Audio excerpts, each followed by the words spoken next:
sebenarnya semasa zaman Rasulullah SAW telah dihantar wakil-wakil ke sini, dan sehinggalah akhirnya Khulafa' Rashidin Sayyidina Ali, apabila wafat Sayyidina Ali maka dilantik Sayyidina Hasan sebagai khalifah, tapi hanya 5 atau 6 bulan saja.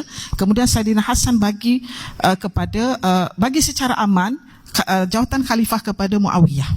Apa yang menarik di sini, ketika zaman Muawiyah itu kita telah terima dapati ada surat daripada kerajaan Sriwijaya, kerana Muawiyah ini sekitar 661 AD. Zaman Muawiyah sudah ada surat daripada kerajaan Sriwijaya menghantar, memberitahu bahawasanya kami ini adalah raja segala raja. Surat itu ditulis dalam bahasa Sanskrit. Macam mana kita tahu bahasa Sanskrit? Bila disebut Al-Maliku min Muluk, Malikun min Muluk, maknanya raja segala raja. Malikul Muluk, raja segala raja, bermaksud maharaja. Maharaja itu dalam bahasa Sanskrit. Dia ditulis surat kata kepada Muawiyah, tapi Muawiyah tak buka surat tu kerana mungkin sibuk dan keadaan suasana tak mengizinkan. Diketahui apabila sesudah kewafatan Muawiyah didapati ada surat tu dalam simpanan baginda. Kemudian surat pada tahun 717 dihantar sekali lagi surat daripada kerajaan Sriwijaya kepada Indawarman, pada waktu itu kepada Sultan Khalifah Omar Abdul Aziz. Dia hidup serentak. Kita kena ingat Omar Abdul Aziz hidup memerintah sekitar 2,5 tahun hingga ke 3 tahun saja, sekejap. Tapi Indawarman sempat hantar surat. Bermaksud apa tu Tuan Moderator? Sudah ada hubungan sebelum itu, mereka sudah tahu. Dan kita dapati kerajaan Abbasiyah Al-Mutawakkil telah melantik Syekhul Islam di alam Melayu ini, Al-Mutawakkil. Sebab itu dia ada hubungan dengan kerajaan Terengganu.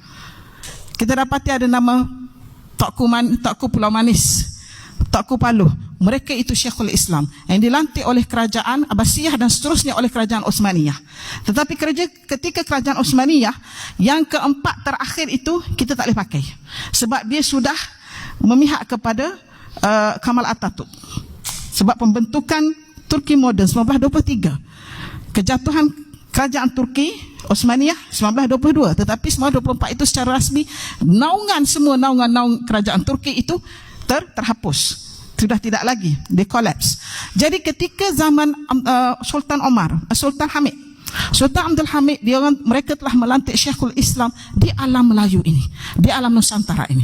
Kita dapati ada 30 orang Syekhul Islam, dan mereka ini antara yang kita ingat yang terkena adalah Tokku Pulau Manis dan Tokku Paluh, dan mereka ini menyebarkan. Dan seterusnya kita dapati nama Tok Jangguk, kita dapati nama Tok Bahaman. Mereka itu adalah wakil Sultan Osmaniyah untuk menyebarkan agama Islam di sini. Jadi mustahil bahawa Islam hanya bermula 1300.